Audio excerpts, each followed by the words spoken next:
Party కుటుంబ సభ్యులందరికీ నమస్కారాలు. వెంకట్రావు పల్లె గ్రామ పంచాయతీగా ఉన్నటువంటి వెంకట్రావు పల్లెకు తీరని అన్యాయం జరిగింది. ఈ రోజున మీరు ఏదైతే మున్సిపాలిటీలో వెంకట్రావు పల్లె గ్రామాన్ని విలీనం చేసిండ్రో దాని ద్వారా ప్రజలకు మెరుగైన జీవన విధానం ఏదైతే లభిస్తుందని చెప్పి ఎవరైతే ఆశ చూపెట్టిందో దాని ద్వారా మెరుగైన జీవన విధానం అటుంచి ఇవాళ అనేక రకాల పన్నులు అనేవి విపరీతంగా పెరిగే అవకాశం ఉంటది. దానికి తోడు ఇవాళ ఉపాధి హామీ అనేది పూర్తిగా తుడిచిపెట్టకపోయింది. ఆల్రెడీ మిమ్మల్ని విలీనం చేసిండ్రు. దాంతో మనకున్న ఉపాధి అంతా కూడా కోల్పోవడం జరిగింది. మరి అదే విధంగా చూసుకున్నట్టయితే గత ప్రభుత్వం ఏదైతే మన బీఆర్ఎస్ ప్రభుత్వం ఉన్న రోజునే మన వెంకట్రావుపల్లె గ్రామాన్ని అధికారుల అనాలోచిత నిర్ణయాలతోటి ఆ రోజే మన ఇక్కడ ఏదైతే మున్సిపాలిటీలో విలీనం చేయడం జరిగింది మున్సిపల్ కార్పొరేషన్ లో. మరి ఈ విషయాన్ని మన నాయకులందరూ కూడా అప్పటి మన ఏదైతే జిల్లా పరిషత్ చైర్మన్ ఉన్నటువంటి పుట్ట మదన గారి దృష్టికి తీసుకురావడం జరిగింది. ఆ తీసుకురావడంతో ఖచ్చితంగా వెంకట్రావుపల్లెకు అన్యాయం జరుగుతుందని ఆ రోజున తిరిగి దాన్ని గ్రామ పంచాయతీగా మళ్ళీ పునరావృతం దాన్ని చేయడం జరిగింది.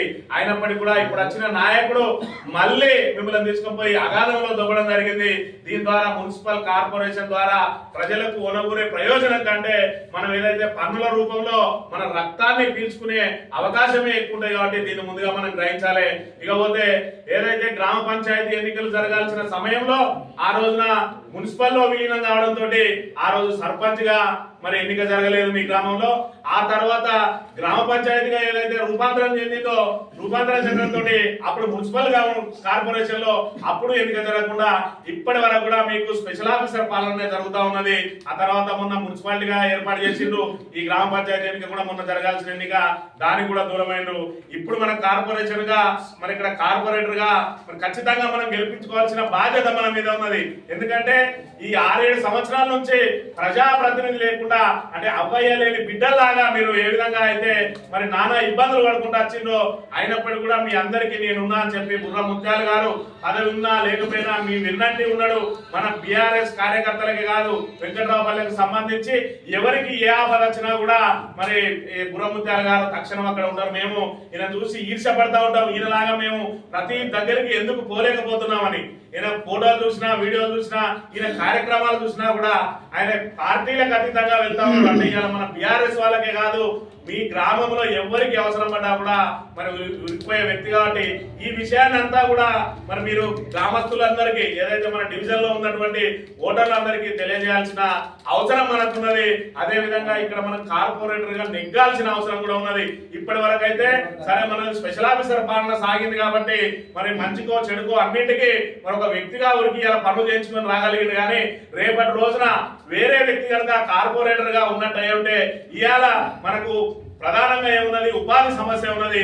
ఉపాధి సమస్యలో ఇప్పుడు చూస్తా ఉన్నాం కాంగ్రెస్ ప్రభుత్వం ఏ విధంగా చేస్తా ఉన్నదో.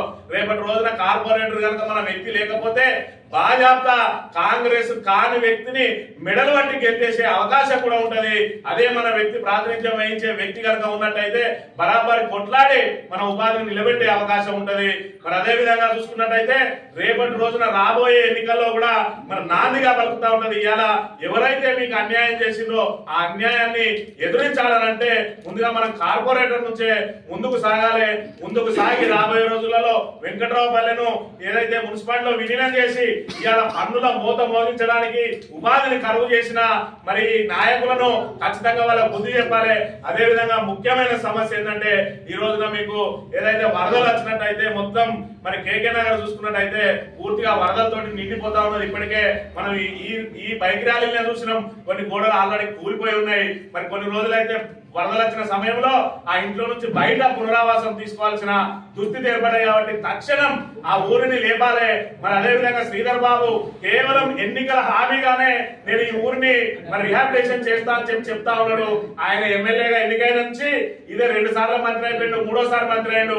కానీ వెంకట్రావుపల్లెకు మాత్రం ఇప్పటి వరకు ఆయన చేసింది శూన్యం. కాబట్టి మన కార్పొరేటర్ని ఎన్నుకొని మన కార్పొరేటర్ ద్వారా మన సమస్యలు ఏమున్నా పరిష్కరించుకోవాలి. అదే విధంగా ఖచ్చితంగా మన ఊరిని లేపాలి. ఉండాలి, ఖచ్చితంగా సురక్షితమైన చోటు పంపించి R&R ప్యాకేజ్ ఇచ్చి మరి ఖచ్చితంగా దానికి నివాస యోగ్యమైన స్థలాన్ని ఇచ్చి అందరికి కూడా మరి ఇందిరమ్మ ఇళ్లకు సంబంధించి అందరికి కూడా శాంక్షనింగ్ జరగాలంటే మనకు ధీటైన నాయకులు ఉండాలి. ఖచ్చితంగా మరి బుర్ర ముత్యాల లాంటి నాయకులు ఉంటేనే ఇవన్నీ సాధించుకునే అవకాశం ఉంటాయి. కాబట్టి మీరు ఎలాగో బుర్ర ముత్యాలకు ఎదురుతారు, బుర్ర ముత్యాలకు ఓటేస్తారు.